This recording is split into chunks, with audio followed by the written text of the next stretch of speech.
Greetings, good people. Good evening. What's up? What's happening? Welcome back to TV7 Live. What are we seeing here? Jonathan Moyo, Zimbabwe's former Minister of Information.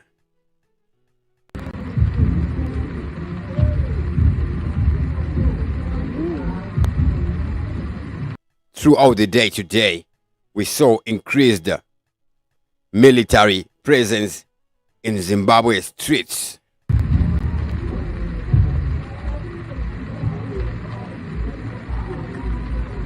And we can see here the reaction from the people of Zimbabwe.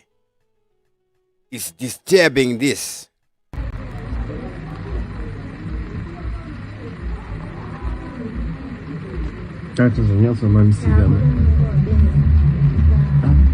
Anyways, what is Jonathan Moyo here saying? So it seems a lot of people have been being vocal on this Zimbabwe military presence. This thing is not normal. It ain't normal. Now, Jonathan Moyo tags screen captures of Fadzai Mahere's X.com posts. Now, before we go to Jonathan Moyo's post, first, for context, we go over to Fadzai Mahere's own post. I'm just going to zoom it there a little bit. Fadzai Mahere writes, "Dear Zimbabweans, this is not normal, and we must never normalize it. We are not the first country to host a summit that brings together a few head of states. Zimbabwe is not war zone. Zimbabwe is not a military state. Zimbabwe is not a military state. There is no justification in law or in fact for driving unarmed tankers through the streets. The Constitution forbids this. What kind of government declares war unprovoked on its own people? Is this what our forefathers and foremothers went to war for? Is this the liberation our true heroes died for? They have destroyed the Zimbabwean dream. We need new leaders." That is Fadzai Mahere's post there. Now, she introduces a new word here, forefather.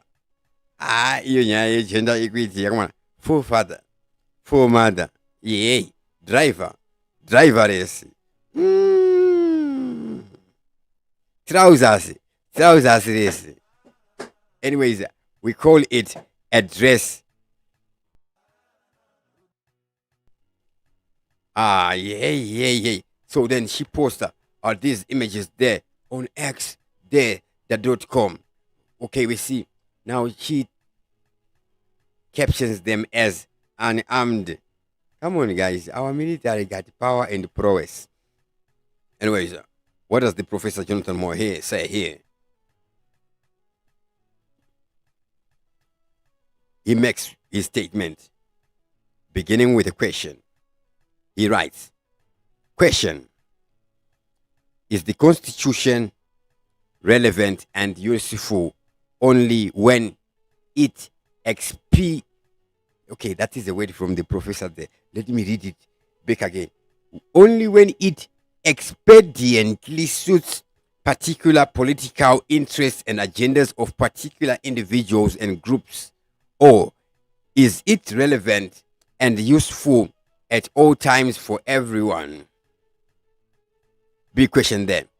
Is the Constitution relevant and useful only when it expediently suits particular political interests and agendas of particular individuals and groups, or is it relevant and useful at all times for everyone? P.S.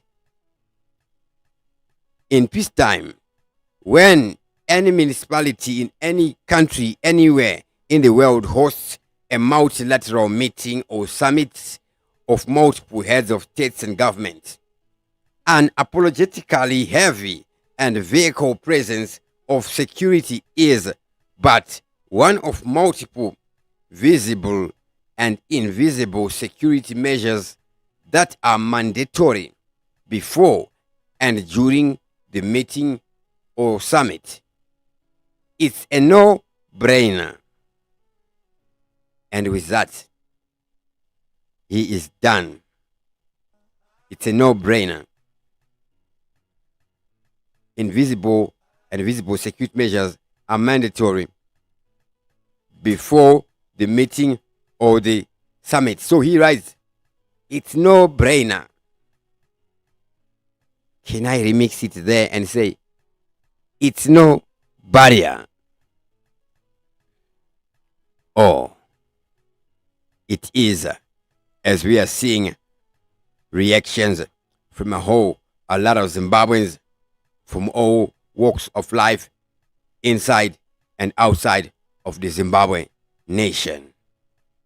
Anyways, with that, I sign out. I cannot say anything more on the words of the chief spin doctor, Jonathan Moyo, the man who brought us IPA and POSA, who brought us 100% local content and a whole load of other nonsense. Dr. Clarence is the name. TV7 Live is the channel. As always, thank you for watching. And I'm out.